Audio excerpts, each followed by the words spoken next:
My name is Ron. I'm the host of this show. This is a channel you don't have to subscribe to. You don't have to hit the like button. Don't need to hit the bell for notifications. I do this every day. And I won't ask you for any money. But this is a cool place to hang around and get a little devotional in. Give you something to think about meditating on. Okay, right on. And I've been touting knowledge for the past little bit.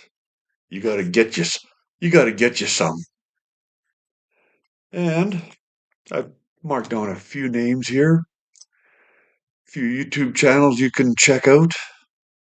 Weatherman Plus, if you want to know how weather systems work, get a fairly accurate forecast, go check him out. If you want to know how our money system works and where the hell it's going, check out Whitney Webb.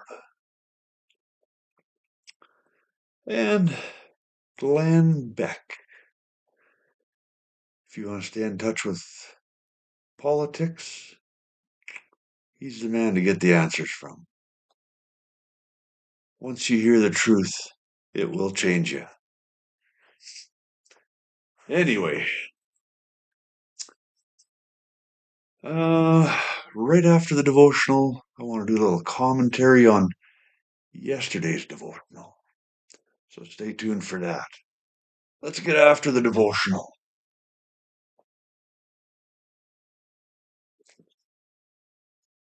Coming to you from 1 Samuel chapter 17 today.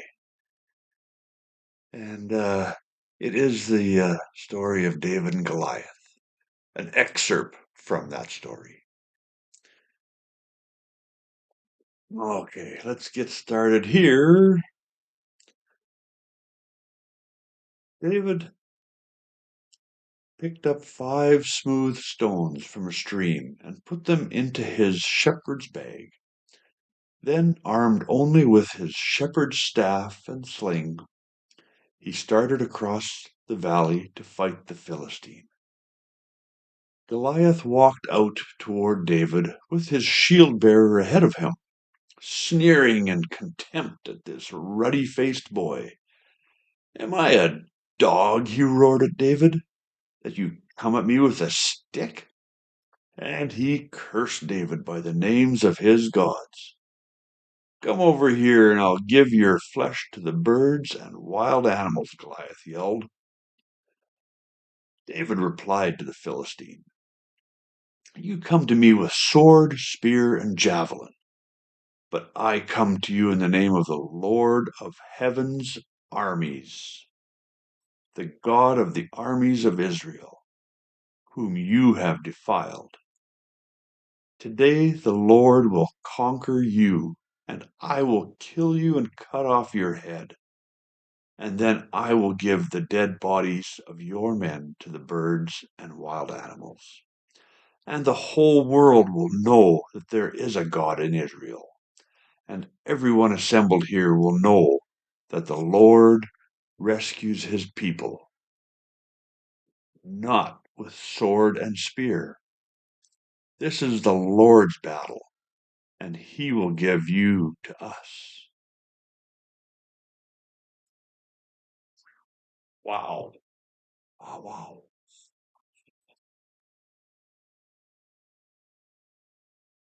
wow. That gives me some chills. Little context from our daily bread, entitled Living by Faith. Gary was experiencing some balance issues while walking, so his doctor ordered physical therapy to improve his balance. During one session, his therapist told him, "You're trusting too much in what you can see, even when it's wrong. You're not depending enough on your other systems, what you feel under your feet and your inner ear signals, which are also meant to help keep you balanced.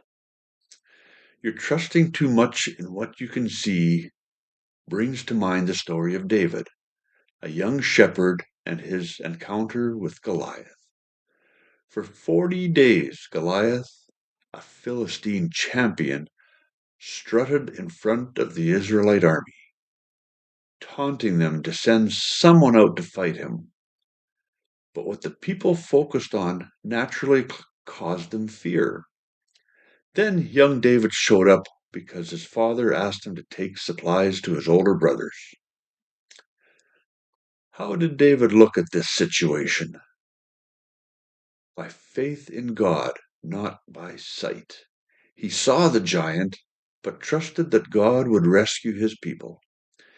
Even though he was just a boy, he told King Saul, "Don't worry about this Philistine. I'll go fight him." Then he told Goliath, "The battle is the Lord's, and he will give all of you into our hands." And that's just what God did. Trusting in God's character and power can help us to live more closely by faith rather than by sight. Show me what it means in my struggles to trust you and your character, dear God. You're powerful and loving. Amen. There is something to dwell on, something for you to meditate on while you're doing your stretching or your exercise time,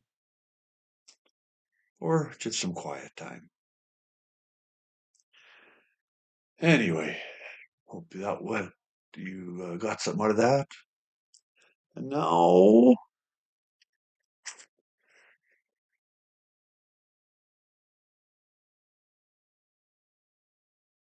a little commentary on yesterday's daily reading. It was about losing a father. I have a little bit of experience with that. I've lost my parents. I've lost my wife's parents. And in all four cases, we had less than a week's notice of their passing. And to this day, I have regrets about not spending more time with them when I had the chance to get more knowledge.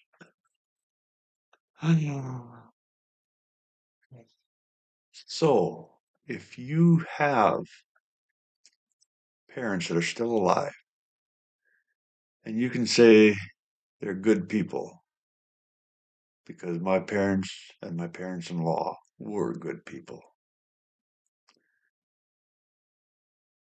and spend more time with them. Cherish the time you have, because all too soon it's gone. Amen. Amen. And under the heading of knowledge, new word to add to your vocabulary today is antithesis. Y'all have a great day. God willing, we'll see you tomorrow.